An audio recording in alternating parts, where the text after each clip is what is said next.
মানুষের হায়াত নির্ধারণ করেছেন। এই কথাটা সূরাতুল মুলকের 2 নম্বর আয়াতে আমার আল্লাহ দেখে বলেন, الذي خلق الموت والحياة ليبلوكم أيكم أحسن عملا। আল্লাহ বলেন, আল্লাযী খালাকাল মাউতা ওয়াল হায়াতা, আমি রব, আমি আল্লাহ মানুষের হায়াত এবং মৃত্যু, জীবন এবং মৃত্যু, এই দুইটা জিনিস দিয়ে মানুষকে দুনিয়ার জমিনে প্রেরণ করেছি। আল্লাযী খালাকাল মাউতা ওয়াল হায়াতা লিয়াবলুয়াকুম, যাতে করে আমি তোমাদেরকে পরীক্ষা করতে পারি। আল্লাহ কি পরীক্ষা করার জন্য দুনিয়াতে প্রেরণ করেছেন? প্রত্যেকটা মানুষের সময় সীমা বেঁধে দিয়ে দুনিয়ার জমিনে আল্লাহ পাঠিয়ে দিয়েছেন।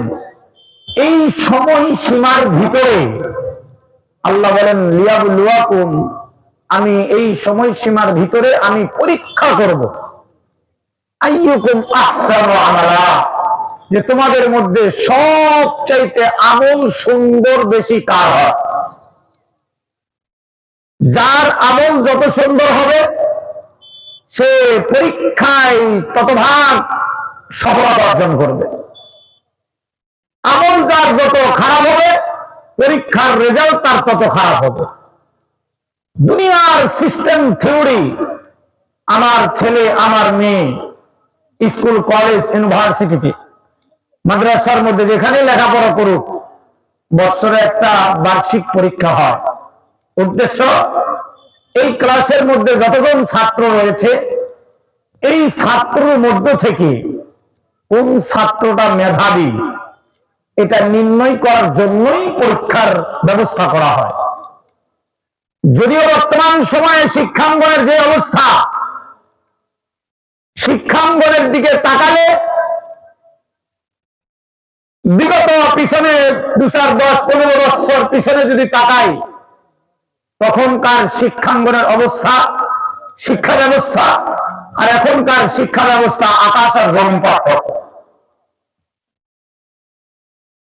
তো যাই হোক, পরীক্ষার দেওয়ার কারণ হলো আল্লাহ, দুনিয়ার মানুষ, শিক্ষকেরা নির্ণয় করবে ছাত্রটা কোনটা ভালো, কোনটা খারাপ, কোনটা মেধাবী আর কোনটা গবেট। আল্লাহ বলেন, দুনিয়ার সিস্টেম যদি এরকম হয়, আমি রব, আমি আল্লাহ দুনিয়ার জিন্দগিতে মানব রূপী যত মানুষকে আমি দুনিয়ার জমিনে প্রেরণ করেছি, সমস্ত মানব রূপী যারা জন্মগ্রহণ করেছেন, চাই সে হিন্দু হোক, চাই সে মুসলমান হোক, চাই সে খ্রিস্টান হোক, বৌদ্ধ হোক, চাকমা হোক, মগ হোক, সাঁওতাল হোক, আদিবাসী হোক, মানব রূপী যারাই জন্মগ্রহণ করেছে, আল্লাহ বলেন এদের মধ্য থেকে আমি পরীক্ষা করব, লিয়াবলুয়াকুম আইয়ুকুম আহসানু আমালা। আমি রবের পরীক্ষায় কারা শতভাগ পাস করে, যারা শতভাগ পাস করবে আমি রব তাদের জন্য চিরস্থায়ী ঠিকানা জান্নাত প্রদান করব। সুবহানাল্লাহ। মুসলমান বন্ধুরা আমার লক্ষ্য করে শুনবেন বাজার, আল্লাহ রাব্বুল আলামিন মানব জাতিকে সৃষ্টি করে দুনিয়ার জমিনে পাঠিয়ে দিয়েছেন। বন্ধুরা আমার, এই মানুষগুলো দুনিয়ার জমিনে আসার পরে আত্মহমিকা দাম্ভিকপূর্ণ জীবন গঠন করার পরে এই মানুষগুলো বাবার দাদার ধর্ম, কেউ বাবার ঠাকুর, কেউ বাবা দেবী, কেউ বাবার গাছের পূজা, কেউ বাবার মাছের পূজা, এইভাবে করতে করতে মানুষগুলো যখন ইমান হারা গুণে দেওয়া হয় গেল, ভাই যা ইমান হারা গুণে ধরা মানুষগুলোকে ইমানের পথ, সঠিক পথ দেখাবার জন্য, চেনাবার জন্য, বোঝাবার জন্য আমার আল্লাহ রাব্বুল আলামিন কুদরতি পার্লামেন্টের সিদ্ধান্ত অনুযায়ী দুই খাবার পথ দুনিয়ার জমিনে পাঠিয়ে দিলেন। নাম্বার 1, 1 নম্বরে 30 পারা আল কোরআন মানুষের হেদায়েতের জন্য, মুক্তির জন্য পাঠায় দিলেন। দ্বিতীয় নম্বরে আল্লাহ রাব্বুল আলামিন দয়া করে মায়া করে বিশ্ব নবীকে রাহমাতুল লিল আলামিন করে দুনিয়ার জমিনে পাঠিয়ে দিলেন। সুবহানাল্লাহ। আমার ভাইরা, আমার বন্ধু, আল্লাহ রাব্বুল আলামিন বলেন, নবীজি ইয়া রাসূলুল্লাহ, ইয়া হাবিবাল্লাহ, আমি আল্লাহ আপনাকে तमाम পৃথিবীর মানুষের জন্য রহমতের নবী করে পাঠিয়ে দিলাম। আল্লাহ বলেন, ওয়া মা আরসালনাকা ইল্লা রাহমাতাল লিল আলামিন। আল্লাহ রহমাতুল লিল আলামিন নবী, রহমাতুল লিল আলামিন নবী, কোরআনে প্রমাণ আশিক বিনে কে বুঝিবে দয়ার নবীর শান, উম্মত বিনে কে বুঝিবে দয়ার নবীর শান। রহমাতুল লিল আলামিন নবী, রহমাতুল লিল আলামিন নবী, কোরআনে প্রমাণ আশিক বিনে কে বুঝিবে দয়ার নবীর শান, উম্মত বিনে কে বুঝিবে দয়ার নবীর শান। নবী আমার মদিনারি বুলবুল, আমার আল্লাহ ভালোবেসে নামটি দিলেন হাবিবে রাসূল। নবী আমার মদিনারি বুলবুল, আমার আল্লাহ প্রেম করিয়া নামটি দিলেন হাবিবে রাসূল। ওই নবীজির প্রেম না থাকলে, ওই নবীজির প্রেম না থাকলে থাকবে না ঈমান। আশিক বিনে কে বুঝিবে দয়ার নবীর শান, উম্মত বিনে কে বুঝিবে দয়ার নবীর শান।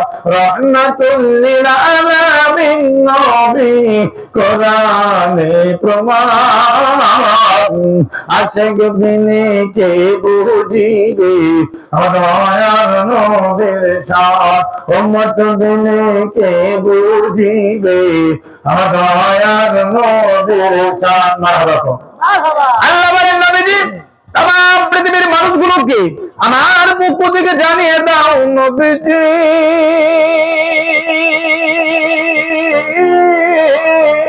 ইয়া রাসূলুল্লাহ, ইয়া হাবিবাল্লাহ, এই মানুষগুলোকে পরিপূর্ণ চেক করার জন্য নবীজি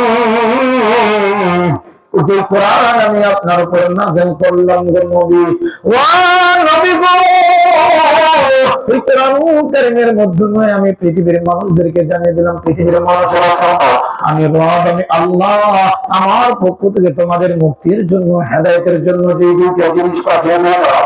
নাম্বার 1, 1 নম্বর নূর নামক 30 পারা আল কোরআন। দ্বিতীয় নম্বর আমি আল্লাহ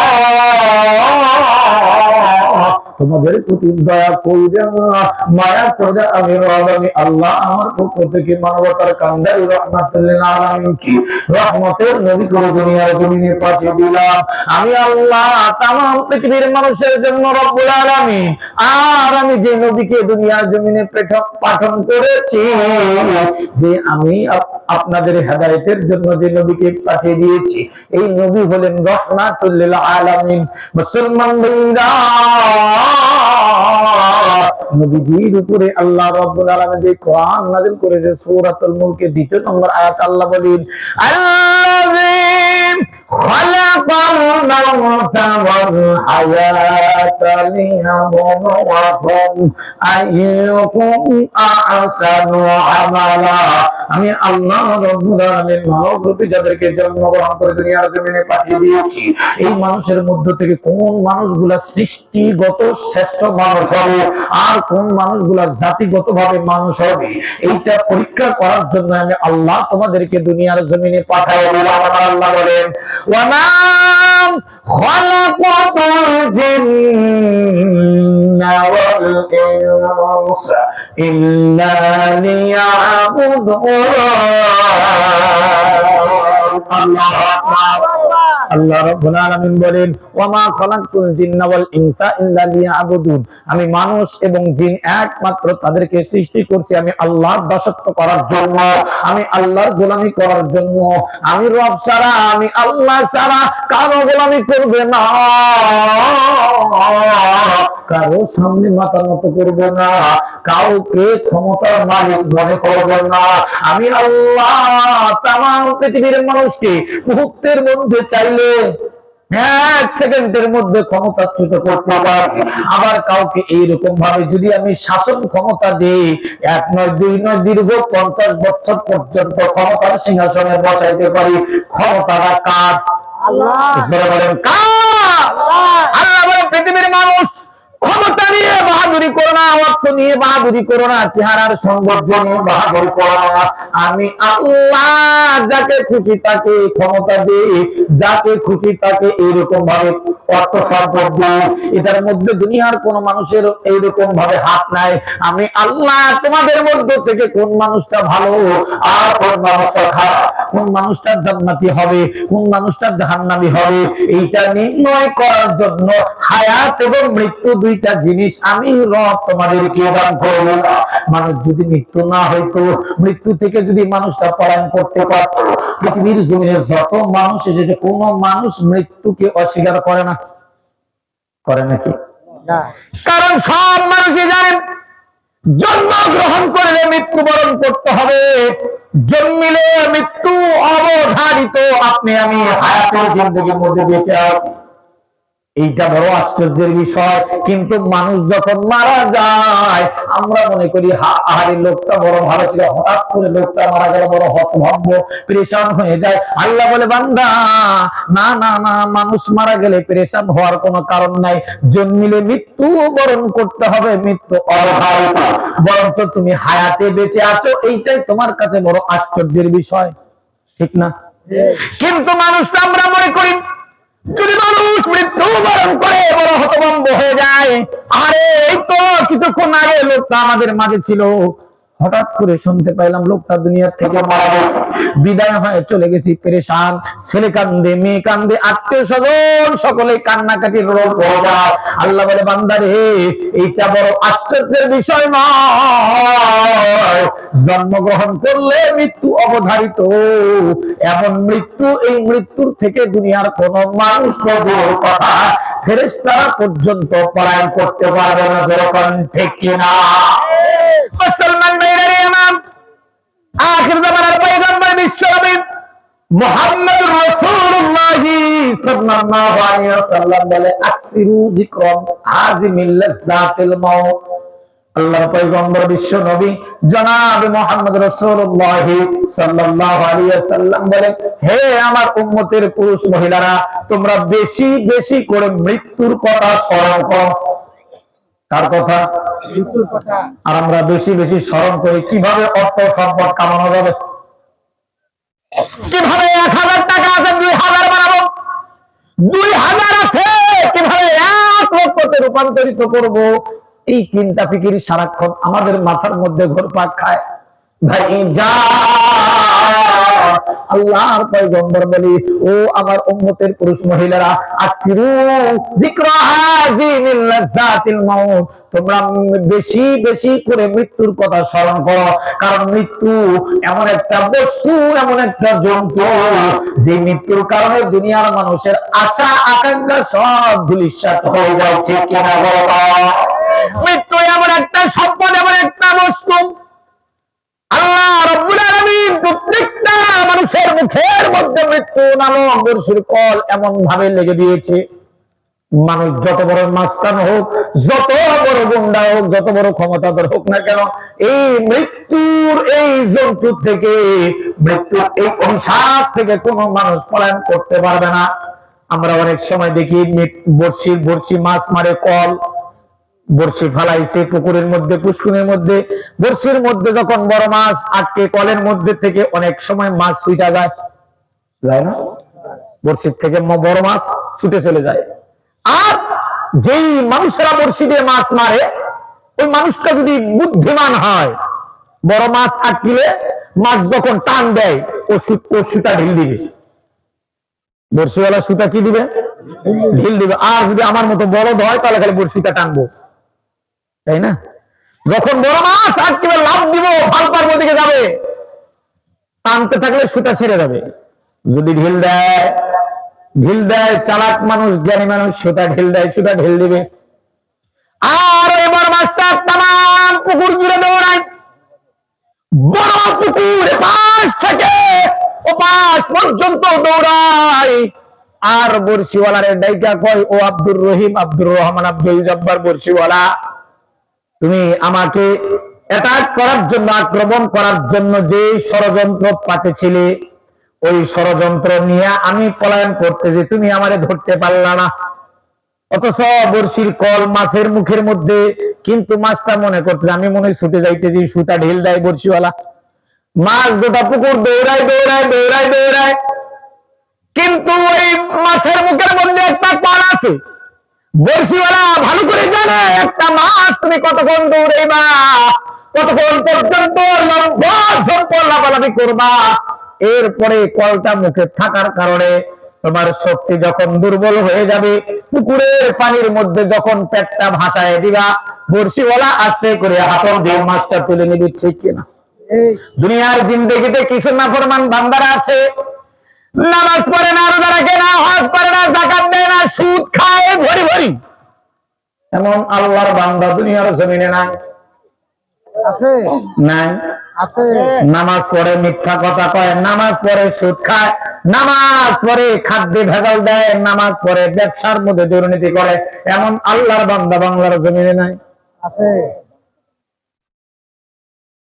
অনেক নাফরমানরা বলে, আমরা নামাজ পড়ি না, রোজা রাখি না, হজ করি না, যাকাত দেই না, আল্লাহর সাথে নাফরমানি করি, সকাল থেকে সন্ধ্যা পর্যন্ত নাফরমানি করি, কই আল্লাহ তো আমাদেরকে ধরে না। আল্লাহ বলে, বান্দারে, দুনিয়ার একটা মাছ দিয়ে যদি তোকে বুঝায়, একটা মাছের মুখের মধ্যে যদি কল লাগায় থাকে, মাছটা দৌড়ায় দৌড়াইতে দৌড়াইতে সময় যখন শেষ হয়ে যায়, তখন একটা পুকুরের পানির মধ্যে ভাসায় দেয়। আর অনেক সময় দেখা যায় বড়শির কল মাছের মুখ থেকে ছিড়ায় মাছ পলায় যায়। কিন্তু আমি আল্লাহ প্রত্যেকটা বনি আদমের মুখের মধ্যে এমন একটা মৃত্যু নামক কল লাগাই দিছি।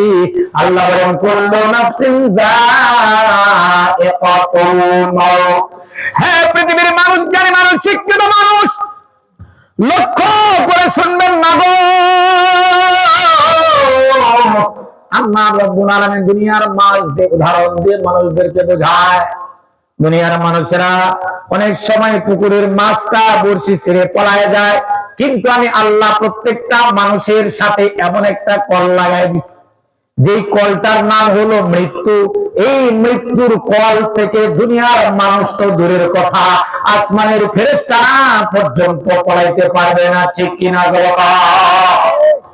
অনেক সময় দেখা যায় জাল দিয়ে মাছ মারলে গুছি মাছ ধরে না, গুছি মাছ জালে ওঠে না, ওঠে পিছলা, তো অনেক পিছলা, হাত দিয়ে অনেক সময় ধরা যায় না, ছাই দিয়ে ধরলে, বালু দিয়ে ধরলে কোনো মতে ক্যাক ক্যাক ক্যাক ক্যাক করে ধরা যায়, বাকি সময় পিছলার কারণে ধরা যায় না। আর গুছি মাছটা খুব চালাক, জালের মধ্যে ওঠে না। আর উনি যখন জাল মারে, গুছির মাছ চিন্তা করে, তুই তো আমার জীবনে ধরতে পারবি না। কিন্তু গুছির মাছ ধরার জন্য আমরা তো দিকে কই ফলা ফলা, ওই যে খোঁচা, কয়েকটা খোঁচা থাকে, ফলা মারে না, ফলা মারে গুছির মাছ যখন ধরে, গুছির মাছের পিঠের মধ্যে যখন ওই ফলার কাঁটাটা বাজে, দুই দিক থেকে ক্যাক ক্যাক করতে করতে দুই দিক দিয়ে মাথাটা পায় আসে, ক্যাঁকড়া করে তোলে। এখন গুছির মাছ যারা ধরে এরা কয়, আরে ব্যাককল যখন জাল মারছিলাম, অত সুন্দর করে যদি জালের মধ্যে উঠে আসতি, তাহলে তো কাছে খোলার গুতা খাওয়া লাগতো না। মুসলমান বন্ধুরা রে আমার, আল্লাহ রাব্বুল আলামিন বলেন আল্লাযী খালাকাল মাউতা ওয়াল হায়াতা লিয়াবলুয়াকুম আইয়ুকুম আহসানু আমালা। আমি রব, আমি আল্লাহ মানুষকে সৃষ্টি করে দুনিয়ার জমিনে পাঠিয়ে দিয়েছি কোন মানুষটা সৎ আমল করবে, নেক কাজ করবে। এটার মধ্যেই পার্থক্য হয়ে যাবে লোকটা জান্নাতি না জাহান্নামী। লোকটা যদি জান্নাতি হয় সৎ কাজ করবে, ভালো কাজ করবে, আর লোকটা যদি জাহান্নামী হয় জাহান্নামের কাজ করবে। এ কারণেই নির্ণয় করা সম্ভব লোকটা জান্নাতি না জাহান্নামী। আল্লাহ রাব্বুল আলামিন বলে, বান্দা আমি রব, আমি আল্লাহ তোকে হায়াত নামক সম্পদ দিয়ে দুনিয়ার জমিনে পাঠিয়ে দিয়েছি। এই হায়াতটা যদি আমি রবের প্রতি, আমি আল্লাহর হুকুম আহকামের প্রতি, রাসূলের তরিকা অনুযায়ী যদি কার্য পরিচালনা করতে পারো, আমি আল্লাহ তোদেরকে ঘোষণা দিলাম তুমি মরতে দেরি হবে না, আমি রব তোমার জন্য জান্নাতের নিয়ামত পৌঁছাই দিতে দেরি করব না। হাদিস শরীফে রাসূল করিম সাল্লাল্লাহু আলাইহি ওয়াসাল্লাম বলেন, আল কবরু রাউযাতুম মিন রিয়াজিল জান্নাহ আও হুফরাতুম মিন হুফারিন মিনান নার। মানুষ যখন মারা যায়, মানুষ আমরা আত্মীয়-স্বজনরা কবরে রেখে আসি, কবরের অবস্থাটা দুই অবস্থা হয়, হয়তো লোকটা জান্নাতি নয়তো জাহান্নামী। আল্লাহ বলেন ফারিকুম ফিল জান্নাহ ওয়া ফারিকুম ফিস সাঈদ। এক দল কবরের, হয়তোবা কবরের কারো অবস্থাটা জান্নাতি, অর্থাৎ জান্নাতের নিয়ামত দ্বারা সুসজ্জিত করা হবে, হয়তোবা আর না হয়তো জাহান্নামের গর্ত থেকে তাকে আযাব গজব দেওয়া হবে কবরের মধ্যে। মানুষকে যখন আমরা মুর্দারকে কবরে রাখি, মাথার বাঁধন, মাথার বাঁধন, পায়ের বাঁধন খুলে দিই, মৃত ব্যক্তির সাথে আত্মীয় স্বজনরা মৃত লাশ নিয়ে যখন রওনা করে, মৃত ব্যক্তি মনে করে যারা চারজন আমার খাটিয়া ধরেছে, এই চারজন মনে হয় আমার পরবর্তী আত্মার আত্মীয়, এই চারজন মানুষ মনে হয় আমার সঙ্গে পর্যন্ত যাবে। মৃত মানুষকে কবরে নেওয়ার আর্ধেক দিয়ে চারজন মানুষ খাটিয়াতে নিয়ে যায়। মৃত মানুষটার শুধুমাত্র সেন্স থাকে না, সব কিছু বোঝে। পা দিয়ে হেঁটে হেঁটে বান্দা যখন কবরের দিকে অগ্রসর হয়, খাটিয়ার মধ্যে বৈশা শুয়া আল্লাহর বান্দা বান্দি সব কিছু বোঝে, অনুভব করে, কিন্তু কোন সূচনা অর্থাৎ জ্ঞান শক্তি আল্লাহ লোপ করে দেয়। যার কারণে মুর্দার মনে করে এই চারজন আমার সঙ্গে যাবে। জানাজা করার জন্য চারজন যখন খাটিয়ার সামনে রাখছে, ইমাম সাহেব বুক বরাবর দাঁড়িয়ে গেছে। ছেলে তামাম গ্রামবাসী মহল্লার থেকে বিদায় নিয়ে নিল, বড় ভাই বিদায় নিয়ে নিল, স্ত্রীর পক্ষ থেকে বিদায় নিয়ে নিল। মুর্দারবাসী মনে করে ইমাম সাহেব মনে আমার সাথে যাবে, তারপরেও আশা ছাড়ে না। ইমাম সাহেব তাকবীর মারার পরে আবার চারজন যখন খাটিয়া নিয়ে কবর দিকে রওনা হয়, পশ্চিম পাশে, কবরের পশ্চিম পাশে খাটিয়াটা রাখার পরে যখন লাশটা আস্তে করে কবরের গর্তের মধ্যে ঢোকায়, দুইজন মানুষের ভয়, মুর্দার মনে করে এই দুইজন মনে আমার সঙ্গেই হবে। দুইজন মানুষ কবরে নেওয়ার পরে আস্তে করে যখন মাটিতে রাখে, মাটিটা যদি ঠান্ডা হয়, আল্লাহর বান্দা অনুভব করে আর ডাক দিয়ে বলে, হে আমার পরিবার টুকরা সন্তান, মাথার ঘাম পায়ে ফেলে রোদ বৃষ্টি উপেক্ষা করে মানুষের বাড়ি কামলা দিয়ে ভ্যান চালায়া, রিক্সা চালায়া, মাথার ঘাম পায়ে ফেলে রোদ বৃষ্টি উপেক্ষা করে কামাই রুজি রোজগার করে, বেটারে তোর মুখের দিকে আমি খাবার উঠাই দিস, আমি কত কষ্ট করছি, কামাই রুজি রোজগার করছি ঠিক, কিন্তু খাইতে পারি নাই। যখনই ভালো মন্দ খাইতে গেছি তুই সন্তানের কথা মনে পড়ছে, আমি আর খাইতে পারি নাই, তোর কষ্টের কথা ভেবে। এই সন্তান আজকে আমাকে কোথায় রেখে যাচ্ছ? কবর যখন রাখলো, দুইজন মানুষ যখন দুই পাশের কবরের মাটি ধরে লাফ দেয়, এরপরে আস্তে আস্তে করে বাঁশ দেওয়া হয়, কবরে শুয়ে শুয়ে আল্লাহর বান্দা এমন চিৎকার মারে, হাদিস শরীফ আল্লাহর পয়গম্বর বলে, ওই মুর্দারের চিৎকারের আওয়াজ যদি আল্লাহ মানুষের কান অবধি পর্যন্ত পৌঁছাইতো, আল্লাহর কসম, আল্লাহর কসম, মানুষ খাওয়া দাওয়া ছেড়ে দিয়ে মৃত্যু পর্যন্ত শ্রদ্ধা করে থাকত। এত জোরে বিকট আওয়াজে গাধার মতো চিৎকার মারে, নাম ধরে ধরে ডাকি, ছেলের নাম, স্ত্রীর নাম, মা বাবার নাম ধরে ধরে ডাকে, মুর্দার বাসির হাহাকার কান্না জোর পড়ে যায়। এরপরে সে চিন্তা করা, হারে সারা জীবন যাদের জন্য মাথার ঘাম প্রায় ফেলে এইরকম ভাবে কষ্ট করলাম, এরা তো আমার কেউ আপন নয়। আজকে আপন যাদেরকে ভাবছিলাম তারা আমার কেউ আপন নয়। আল্লাহর পয়গম্বর তিরমিজি শরীফের এক হাদিসের মধ্যে বলে, মানুষের প্রকৃত বন্ধু হলো মানুষ, আমরা যাদেরকে আপন অথবা বন্ধু মনে করি তিন প্রকার মানুষদেরকে। এক প্রকার মনে করি আত্মীয় স্বজন, আপন বন্ধু বান্ধব। দুই নম্বর অর্থ সম্পদ। তিন নম্বর ইমান এবং নেক আমল। আল্লাহর পয়গম্বর বলে, ইমান এবং নেক আমল তোমার আপন আত্মীয় সবাই তোমার পর, অর্থাৎ মৃত্যু বরণ করলে আত্মীয় স্বজনরা মৃত্যু পর্যন্ত তোমার দাম। মারা গেছে আব্দুর রহিমের লাশ, ছেলেরে বলা হলো, বাবারে তোমার বাবা তোমার জন্য অনেক কষ্ট করছে, তার লাশটা ঘরের মধ্যে একটু রাইখা দাও ডিপ ফ্রিজে। সন্তান কয়, না না না, এই মরারে তাড়াতাড়ি সরাও। ঠিক না? সারা জীবন যে স্ত্রীর সাথে সংসার করছেন, স্ত্রীকে বলো, হে অমুকের স্ত্রী, তোমার স্বামী তোমার জন্য জান প্রাণ দিয়ে দিছে, তোমার স্বামীর মৃত্যুর পরে তোমার স্বামীর লাশটা একদিনের জন্য তোমার ঘরের কোণার মধ্যে একটু রাখবা। স্ত্রী কয়, আমি ঘুমাইতে পারবো না, তাড়াতাড়ি মরারে সরাও। ঠিক না বাবা? এরপরে সকল মানুষ দূর দূর করে তাড়িয়ে দেয়। এরপরে দুই নম্বর, তাহলে মৃত্যু পর্যন্ত আপন আত্মীয় স্বজন এরা হলো আমাদের বন্ধু।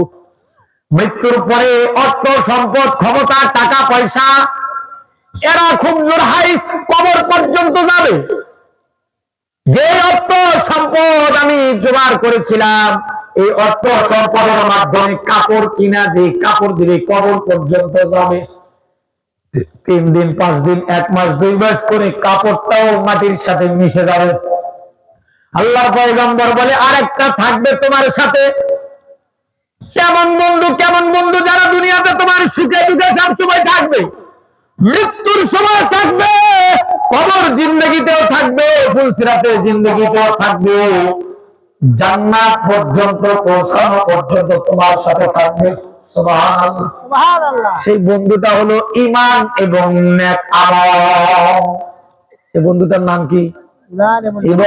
ঈমান এবং নেক আমল, যেটা আমাদের শিক্ষা গ্রহণ করতে হয়। কিন্তু ঈমান নেক আমলের পিছনে আমরা দৌড়াই না, দৌড়াই ক্ষমতার পিছনে, দৌড়াই অর্থের পিছনে, দৌড়াই ক্ষমতার পিছনে। আল্লাহর পয়গম্বর বলে, আসল বন্ধু হলো সেই বন্ধু, যেই বন্ধুটা তুমি দুনিয়া থাকা অবস্থায় করে এসেছ। আজকে ওয়াজ মাহফিল করা হলো, এত হাজার হাজার টাকা খরচ করে, লোক সংখ্যা মাত্র 50-100 জন। এই অত বড় সমাজের মধ্যে এই কয়জন মানুষ নাকি? কথা বলে না। এই কয়জন মানুষ না।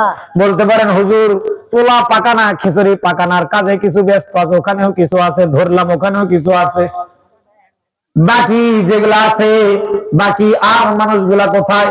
হয়তো বা কেউ টিভি সেটে, নয়তো বা মেলার মধ্যে আড্ডা করছে। কিনা বলো?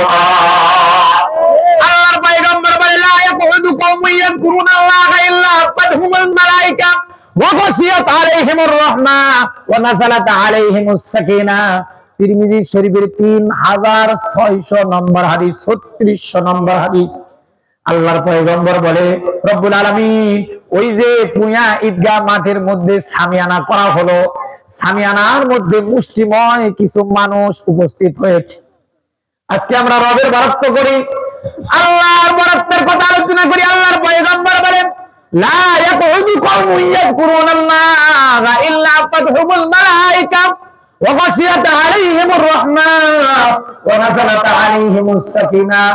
আল্লাহর পয়গম্বর বলে, দুনিয়ার যে স্থানে, যে জায়গায়, যে মজলিসে আল্লাহর বান্দারা সমবেত হয়, একত্রিত হয়, লা ইয়াকুদু কওমুন ইয়াযকুরুনাল্লাহ, একমাত্র উদ্দেশ্য হলো আল্লাহর স্মরণ। কি? আল্লাহর স্মরণ। এই একটা মাত্র উদ্দেশ্য নিয়ে আল্লাহর বান্দা বান্দীরা যদি একত্রিত হয়, সমবেত হয়, আল্লাহর পয়গম্বর বলে ওই সমাবেশের চতুর্দিক থেকে রহমতের ফেরেশতারা রহমতের বৃষ্টি বাড়ি বর্ষণ করতে থাকে। শুধুমাত্র তাই নয়, আজকে দুনিয়ার জিন্দগিতে আমরা রবের প্রশংসা যেমনি ভাবে সাইনামা লাইটের 12টা বেজে গেছে, আলোর কোন অবস্থা খারাপ, মাইকের অবস্থা খারাপ। আল্লাহ বলে বান্দারে দুনিয়ার 51 জন মানুষের সামনে আমি প্রবেশ করছি, আর মুষ্টিময় কিছু আল্লাহর বান্দারা শুনছে, সাক্ষী থাক আমি মানুষের চাইতে আরো লক্ষ কোটি গুণ বেশি, সব চাইতে দামি, যাদের এইরকম ভাবে মানুষের চাইতেও যাদের হায়াত বেশি, এমন একটা দামি মাখলুকাত ফেরেশতার সামনে তোমাদের বাপ দাদার 14 পুরুষের নাম ধরে তোমাদের প্রশংসা করে।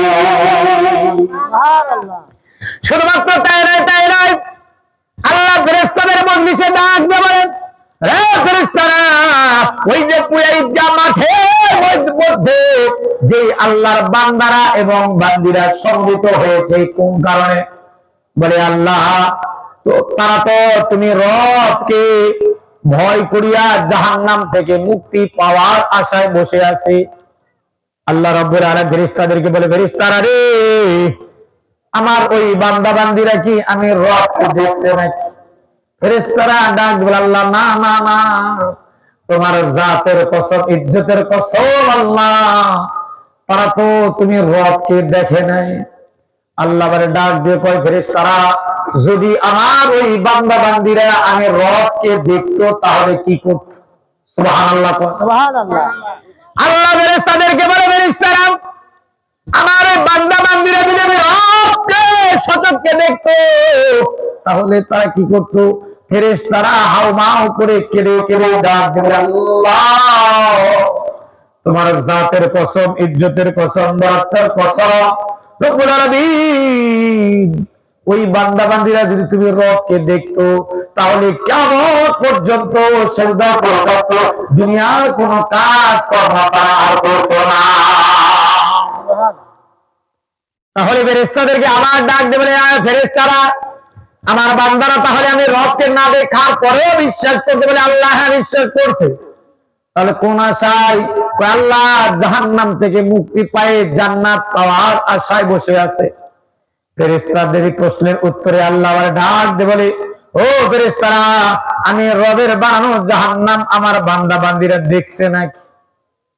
ফেরেশতারা ডাক দিয়ে বলে, আল্লাহ তোমার জাতের কসম, তোমার ইজ্জতের কসম আল্লাহ, না, তারা তোমার বানানো জাহান্নাম দেখে নাই। ফেরেশতাদের কথার উত্তরে আল্লাহ বলে, ফেরেশতারা রে, যেই বান্দারা আমি রবকে না দেখার পরে বিশ্বাস করলো, যেই বান্দারা আমি রবের বানানো জাহান্নামের ভীতি না দেখার পরেও বিশ্বাস করলো, ফেরেশতারা তোমরা সকলেই সাক্ষী থাকো, আমি রবের ইজ্জতের কসম, বরকতের কসম, জালালিয়াতের কসম, আমি রব তাদের জীবনের সব গুনাহ মাফ করে দিলাম। এবার ফেরেশতারা ডাক দিয়ে আল্লাহ ওই মজলিসের মধ্যে তারা তো শুধুমাত্র তুমি রবকে খুশি করার জন্য আসে নাই, তারা তো পোলা অথবা খিচুড়ি খাওয়ার জন্য আইছে। আল্লাহ ডাক দিয়া কয়, না, তারপরেও যারা ভালো মানুষের সঙ্গ থাকার কারণে, যদিও তাদের নিয়ত পোলা খাওয়া, যদিও তাদের নিয়ত কোন বক্তায় কেমন সুর সার টান মারের উদ্দেশ্য, এরপরে ওই যে একজন আল্লাহর বান্দা ভালো নিয়তে ন্যাক নিয়তে বসেছে, ওই একজনের খাতিরে সকলের গুনাহ খাতা মাফ করে দিলাম। তাহলে আমরা যারা মজলিসে বসছি ঠকে গেছি না? ঠকে গেছি? যারা মেলাতে আছে তারা জিতে গেছে? উল্টা হয়ে গেছে চোরের মায়ের বড় গলা, ঠিক না বাবা? দুনিয়া এখন হয়ে গেছে কি? চোরের মায়ের বড় গলা। চুরি তো চুরি, তারপর আবার সিনা চুরি। দুনিয়া চলতেছে উল্টা গতিতে। এই জন্য আল্লাহ রাব্বুল আলামিন ডাক দিয়ে বলেন, আল্লাযী খালাকাল মাউতা ওয়াল হায়াতা লিয়াবলুয়াকুম আইয়াকুম আহসানু আমালা।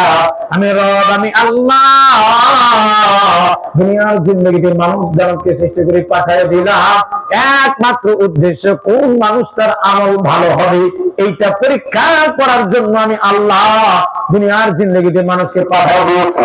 হাদিস শরীফে রাসূল করিম সাল্লাল্লাহু আলাইহি ওয়াসাল্লাম বলেন, আকসিরু যিকরা হাযি মিন লাযাতিল মাউত।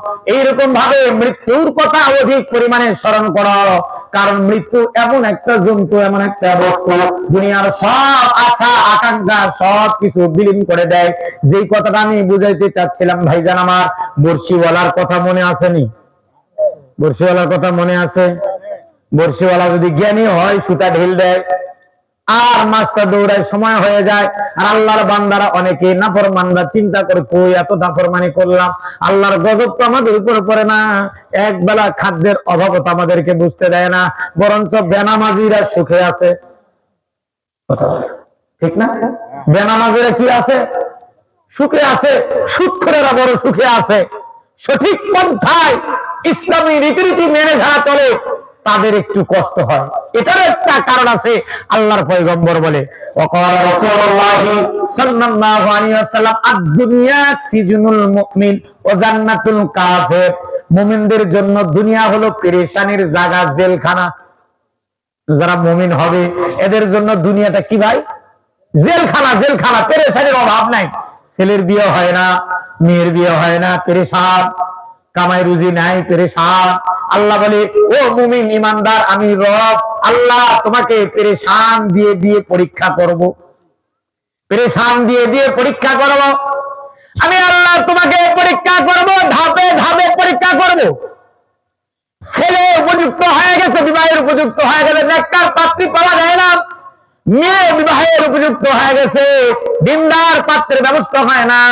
মা বাবা টেনশনে পড়ে গেছে, ছেলে মেয়ের কি হবে। আল্লাহ বলে, বান্দা চিন্তা করিস না, টেনশন করিস না, আমি রব আগেই সৃষ্টি করে রেখেছি। ওয়া খালাকনাকুম আজওয়াজা। আমি রব, আমি আল্লাহ প্রত্যেকটা মানুষকে জোড়ায় জোড়ায় সৃষ্টি করছি। তুমি বাবা যতই টেনশন করো, চিন্তিত হও, নির্দিষ্ট সময় আছে, ওই সময়ের মধ্যে ওর বিবাহ হবে। তুমি হাজারো টেনশন করবা, কোনো কাজ হবে না। আল্লাহ বলে, আমি তোমাকে টেনশন দিয়ে পরীক্ষা করব, দেখি তুমি কোন পথে যাও। এই জন্য আল্লাহর পয়গম্বর বলে, ইমানদারদের জন্য দুনিয়া হলো টেনশনের জায়গা, কষ্টের জায়গা, আর সুখের ঠিকানা হলো চিরস্থায়ী জান্নাত। সুবহানাল্লাহ।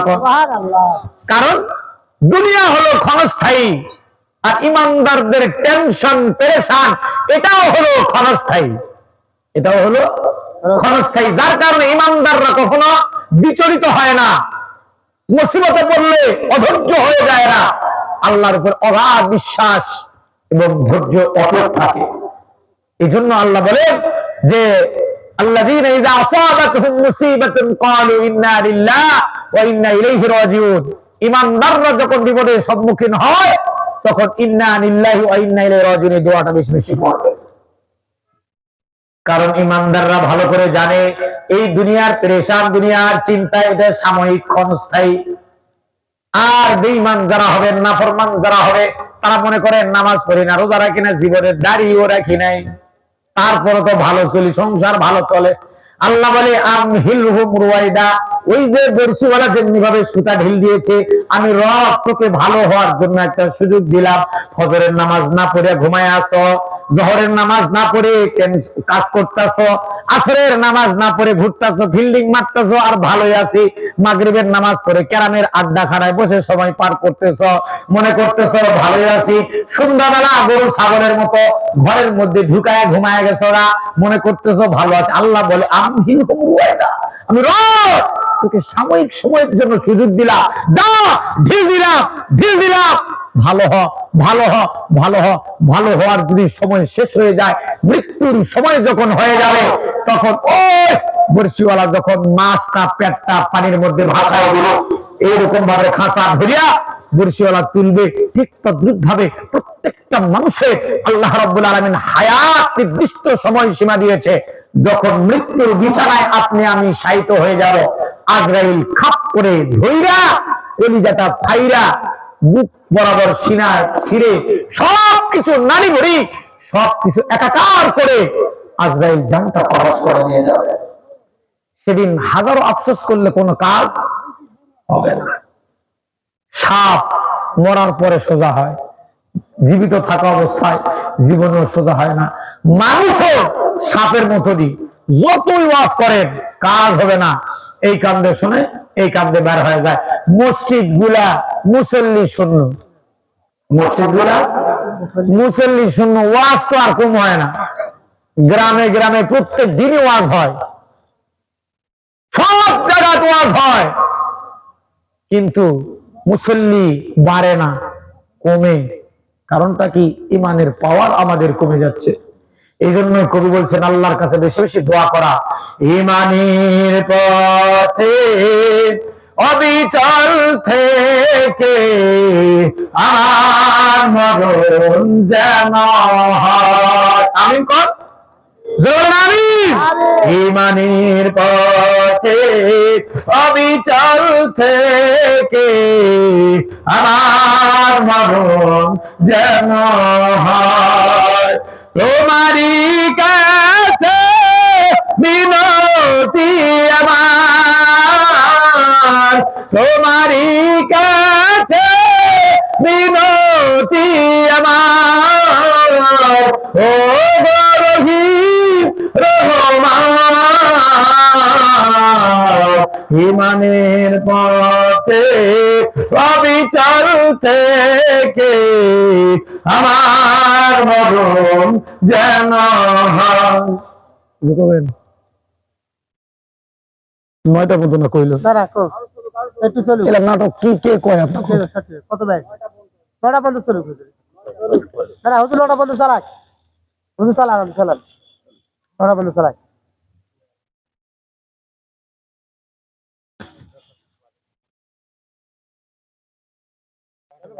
আলহামদুলিল্লাহ বলেন। আলহামদুলিল্লাহ।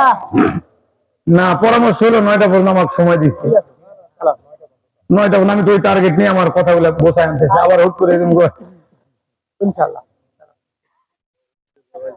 اللهم صل على محمد وعلى ال محمد كما صليت على ابراهيم وعلى ال ابراهيم انك حميد مجيد. اللهم بارك على محمد وعلى ال محمد كما باركت على ابراهيم وعلى ال ابراهيم انك حميد مجيد. যেই কথাটা আমি বলতে চাচ্ছিলাম, যারা বেঈমান, নাফরমান, বেনামাজি, এরা চিন্তা করে আল্লাহ কই, আমাকে তো শাস্তি দেয় না। আল্লাহ বলে, বান্দারে আমি তোকে ঢিল দিলাম, আমি হিলহুম রুয়াইদা, সময় দিলাম, সুযোগ দিলাম, ভালো হও, সুযোগ দিলাম, ভালো হও, আমল পরিবর্তন করো, সংশোধন হও, আমি রব তোমার গুনাহ খাতা মাফ করে দেব। সুবহানাল্লাহ। আর যদি আমলকে ঠিকঠাক মতো করতে না পারো, সময়টা কাজে লাগাইতে না পারো, প্রত্যেকটা মানুষের মৃত্যুর সময়সীমা আছে। ওই সময়সীমা পর্যন্ত যদি তুমি তোমার আমলকে সংশোধন করতে না পারো, তাহলে ওই যে গুছি মাছ যেমনিভাবে সোজা পথে জালের মধ্যে ওঠে না, টেরার ব্যবস্থা করা হয়, ফাঁসার ব্যবস্থা করা হয়, খোঁচার ব্যবস্থা করা হয়। বেনামাজি বেঈমান যারা হবে, সুদ করে যারা কারো যারা হবে, আমি রব, আমি আল্লাহ তাদের জন্য আজরাইলের কাছে এমন একটা যন্ত্র, এমন একটা টেরা নিযুক্ত করে দিয়েছি, তোমার জানটা কবজ করার জন্য এমন ভাবে কষ্ট আর পেরেশান দিয়া তোমার জানটা কবজ করবে। জানটা, রুহটা আজরাইলকে দেখার পরে দেহের মধ্যে দৌড়াদৌড়ি করবে, পালাপালি করবে, লাফালাফি করবে, আহারে আমি যাব না, যাব না, যাব না। আজরাইল কয়, এত সহজে তোমারে নিব না, দৌড়া। দুনিয়াতে কত বাহাদুরি, কত মাস্তানি, কত ক্ষমতা দেখাইছো, আল্লাহর হুকুমকে না বৃদ্ধাঙ্গুলি দেখাইছো, এত সহজে আমি তোমার জান কবজ করবো না, একটু দৌড়া। রুহটা শরীরের মধ্যে দৌড়ায় আর পেরেশান। কেমন পেরেশান? খালি মাঠের মধ্যে দৌড়া, পিছনে আপনার বাঘ, ওই মানুষটা যেমন আতঙ্কে নিয়ে দৌড়াবে, তার চাইতে লক্ষ কোটি বেশি গুণ আজরাইলের আকৃতি দেখার পরে বেঈমানের রুহটা দৌড়াদৌড়ি করবে। কেন বা পেরেশান হবে না? আজরাইলের মাথা থাকবে 27 মারের উপরে, 7 তবক জমিনের নিচে থাকবে পা, ডান দিকে যত দূর যাবে তত দূর হাত চক্ষুগুলা থাকবে এক একটা বিশাল সাগরের মতো আগুনের ফোঁড়া। এইরকম ভাবে দেখার পরে ওই রুহটা জান বের হয়ে যাওয়ার মতো উপক্রম হবে, কিন্তু আজরাইল এত সহজে নেবে না। বলে একটু দৌড়া, পেরেশান হ, পেরেশান হ। দুনিয়ার জিন্দেগিতে আল্লাহর হুকুমকে যেমনি ভাবে বিধানগুলি দেখাইছিলি, মৃত্যুর থেকে তোর কষ্ট শুরু হবে, পরকালীন জিন্দেগিতে কি হবে এটার থেকে তুই আন্দাজ করতে পারবি। রুহটা দৌড়াদৌড়ি করে, ছুটাছুটি করে, কিন্তু পালানোর কোনো ব্যবস্থা নাই। সর্বশেষ এমন ভাবে জানটা কবজ করবে, আজরাইলকে দেখার পরে অনেক মৃত্যু বিছানায় শায়িত মনুষ্য ব্যক্তি প্রসাব করে দেয়, পায়খানা করে দেয়, চোখ উল্টে যায়, জিহ্বা বের হয়ে যায়, মুখ বাঁকা হয়ে যায়। কিন্তু আল্লাহ রাব্বুল আলামিন বলে, বান্দারে এটা কেন বাঁকা হয়, কেন প্রসাব করে, কেন বা পায়খানা করে দেয়, হয়তো তুমি যাও না। কিন্তু মুর্দার বাসী ওই রকম মৃত্যুর আগ মুহূর্তে আজরাইলের আসল চেহারা দেখার পরে তার এই অবস্থা হয়ে যায়। আজরাইল অনেক কষ্ট দিয়ে জানটা কবজ করার পরে নাপাক একটা পাত্রের মধ্যে ফেলাবে, ফেলানোর পরে নাপাক চাদর দ্বারা রুহটাকে নিবে, নেওয়ার পরে 27 আসমানের উপরে উঠাবেন। 27 আসমান পর্যন্ত যত ফেরেশতারা থাকবে তার 14 পুরুষের বাপ দাদার 14 পুরুষের নাম ধরে ভর্ৎসনা করে, অমুকের ছেলে অমুক, আল্লাহর নাফরমান বান্দা, আল্লাহর নাফরমানি করছো। 7 আসমানের উপর থেকে এইরকম ভাবে বলের মতো শট মাইরা সিজিল 7 তলা জমিনে ফেলাই দিবে। আর লোকটা যদি ইমানদার হয়, এত সুন্দর ভাবে আল্লাহ সূরা নাজিয়ার মধ্যে বলে, ওয়ান নাজিয়াতি গরকা ওয়ান নাশিতাতি নাশতা ওয়াস সাবিহাতি সাবহা। যারা ইমানদার হবে, নেককার হবে, তাদের রূহটাকে এমন ভাবে আল্লাহ জান কবজ করবে, যেমন একটা বান্দা বস্তা যদি মুখ খুলে দিলে যতটা সহজ হয় না, অথবা ছোট্ট দুগ্ধ পোষক সন্তান মার দুধ স্পর্শ করে দুধ পান করতে করতে করতে যেমনি ঘুমায় যায়, টের পায় না, ইমানদারদের জান কবজ করবে আল্লাহর ফেরেশতারা, মালাকুল মউত এমন ভাবে জান কবজ করবে, ডাইনে বামে 70,000 ফেরেশতা থাকবে। সুবহানাল্লাহ, 70,000 ফেরেশতা, সকলের পরনে সুন্দর পোশাক, সুন্দর আলোক, সবকিছু সুন্দর আকৃতি গঠন করবে।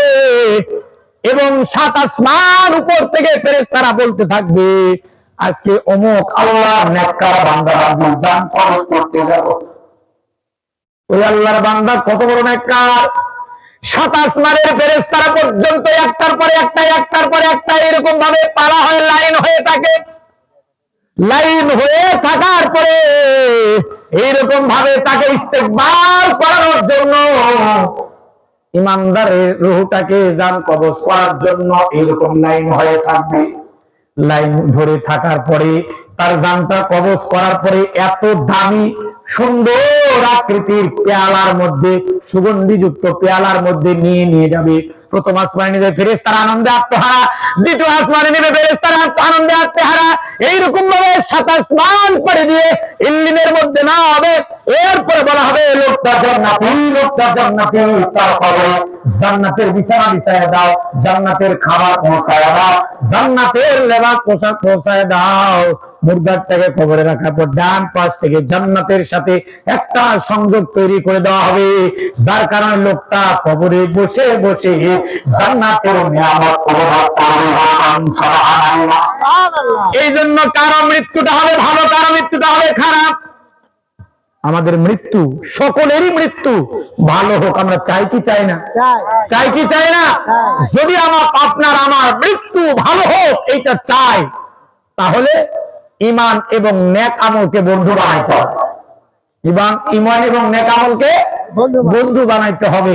ব্যবসা বাণিজ্য চাকরি বাকরি সব ঠিক থাকবে, কিন্তু ঈমান এবং নেক আমলকে বন্ধু যদি বানাইতে হয়, তাহলে আপনার আমার মৃত্যু থেকে শুরু করে কবর জিন্দেগি, হাসরের জিন্দেগি, ফুলসিরাতের জিন্দেগি, সব জিন্দেগিতে সুখে শান্তিতে থাকতে পারবো। চিরস্থায়ী ঠিকানা আল্লাহ জান্নাতের মালিক বানাবেন। সুবহানাল্লাহ। এজন্য আসুন আমরা সকলেই ওয়াদাবদ্ধ হয়ে যাই। বিশেষ করে আমরা যে ওয়াজ মাহফিলের আয়োজন করা হয়েছে, গ্রামের মানুষেরা সকলে কষ্ট করে এত সুন্দর একটা পরিবেশে করছে, এত বড় প্যান্ডেল করছে, এরপর মানুষজন নাই। এরপর আমরা যারা এখানে সমবেত হয়েছি, আল্লাহ তাআলা আমাদের সকলকে আল্লাহ তাআলা তিনার দিনের জন্য কবুল করুন। বিশেষ করে মৃত্যুর সময় আমাদের সকলের ঈমান নামক দৌলত নসিব করে সকল আল্লাহুম্মা আমিন। ওয়া আখিরু দাওয়ানা আলহামদুলিল্লাহি রাব্বিল আলামিন। আসসালামু আলাইকুম ওয়া রাহমাতুল্লাহি ওয়া বারাকাতুহু।